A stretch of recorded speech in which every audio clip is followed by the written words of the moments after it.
I feel so disheartened. I've just about given up on politics. It's really hard to talk about politics around here. Put simply, you've been invited here to begin to change those perceptions. I, for one, can hardly contain my optimism. I've always been a glass half full person, some would say naively so. But I think dreaming is important, and maybe the dream is based on reality. So the first reason I decided to invite you here today was to create connections, to make us see there are plenty of us who care and who don't like what we're seeing in our society, and we care enough, despite our disheartedness, to turn up here on a Saturday afternoon and see what's going on.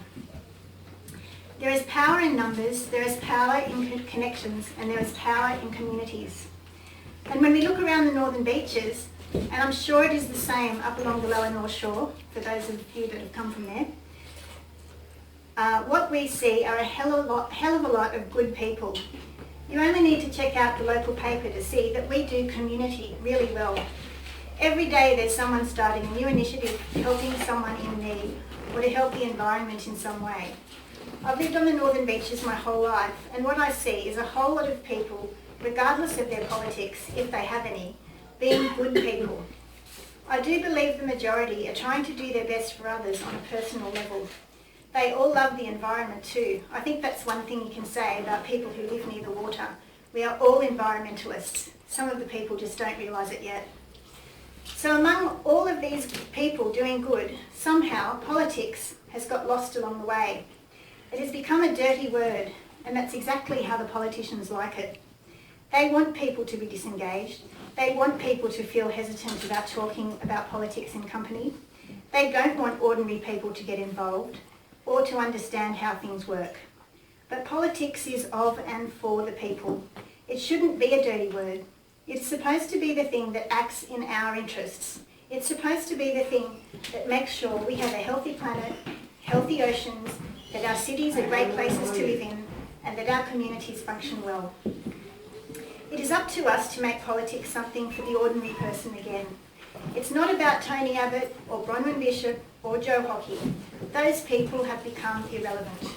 They hold a lot of power, but they are irrelevant to our communities and our people. We have to start from a different point. You might want to know what led me to this point today. As many of you know, I've always been interested in politics.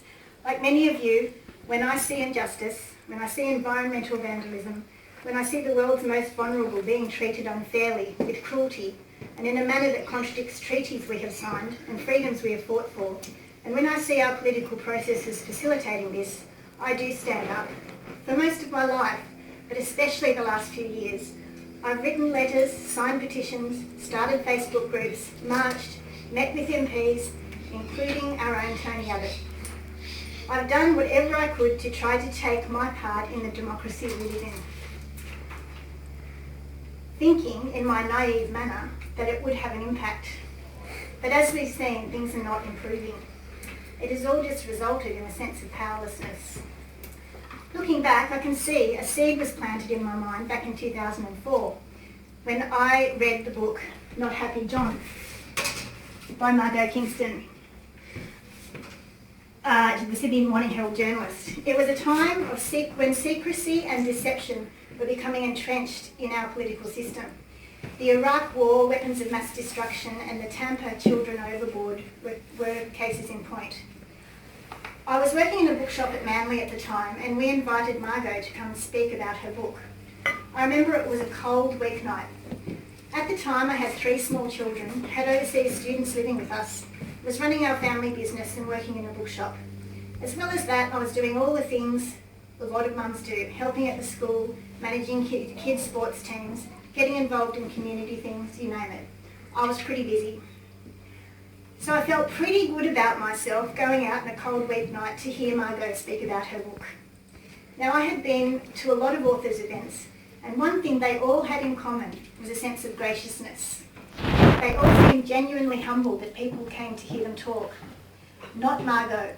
Margot was not happy, as her book would suggest.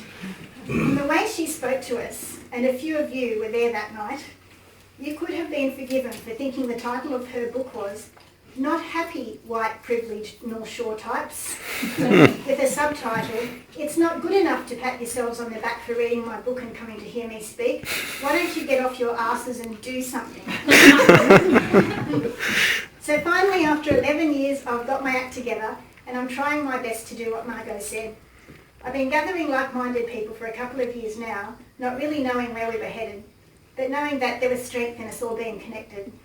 Then last year, thanks to some wonderful young people,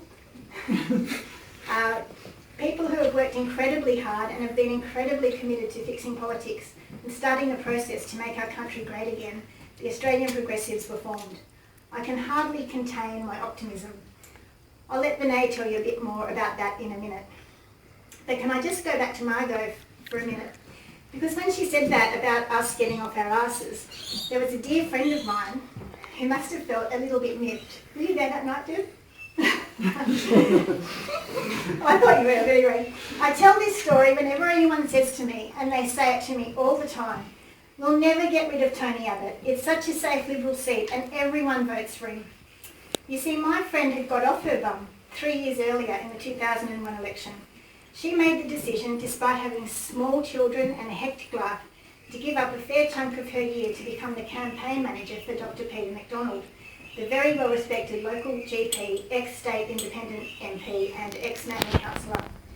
So in this safe Liberal seat, the polls were neck and neck close to the election, and Abbott was getting worried. But then, as I'm sure many of you remember, Tampa happened. Asylum seekers were falsely accused by the Howard government of throwing their children overboard, and the polls turned overnight. It could have been very different. Ask yourself, is it any wonder this is a safe Liberal seat, when we have a whole generation who have known nothing other than Tony Abbott? And in the whole 20 years he has been our local member, only once has there been a serious contender for his seat. The other parties don't contest it, not really. They might have a candidate, but they're not serious. When people go to vote, they only recognise one of the names. Now, we may not have voted for him, or Bronny, or Hockey, as the case may be, and the same goes for those electorates. But just because we didn't vote for them doesn't mean we're not responsible. If no one ever provides an alternative, how are the young people going to become engaged? How are all the people who don't care about politics going to ever imagine something different? It's up to us. It may take time, but I believe we can build an alternative. We have a responsibility to do so. 20 years is enough.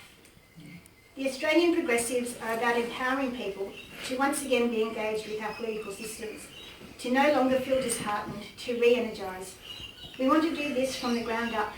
We want our communities to be the ones that hold the power, not career politicians and global corporations. How are we going to do that? Well, this is where you come in. Imagine what sort of things you would like to change. You may be a political animal who can't wait to get into an election campaign. You might be someone who prefers doing small things at a community level. What the Progressives can do for us totally depends on what we want and the energy and enthusiasm we have, now that we're all connected, to make it happen. That's what the little pink bits of cardboard are for.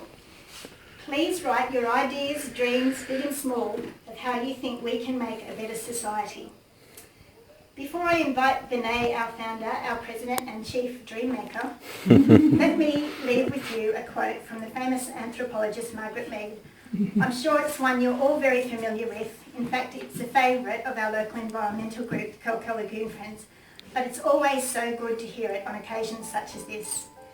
Never doubt that a small group of thoughtful, committed citizens can change the world. Indeed, it is the only thing that ever has.